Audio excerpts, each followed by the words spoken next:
Breaking news, ঘরের মাঠে বাংলাদেশকে আতিথ্য দেবে দক্ষিণ আফ্রিকা। আইসিসি ফিউচার ট্যুর প্রোগ্রামের অধীনে প্রতিটি দেশে দীর্ঘমেয়াদী লক্ষ্যে সিরিজ পরিকল্পনা সাজায়।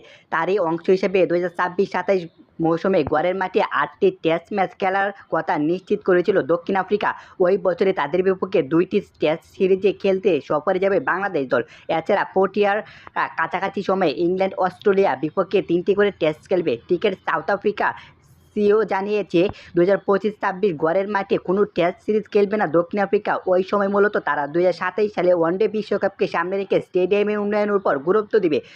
সেই কারণে বন্ধ থাকবে ঘরের মাঠে সিরিজ। জিম্বাবুয়ে ও নামিবিয়ার সঙ্গে যৌথভাবে আইসিসি মেগা ইভেন্ট আয়োজন করছে প্রোটিয়ারা।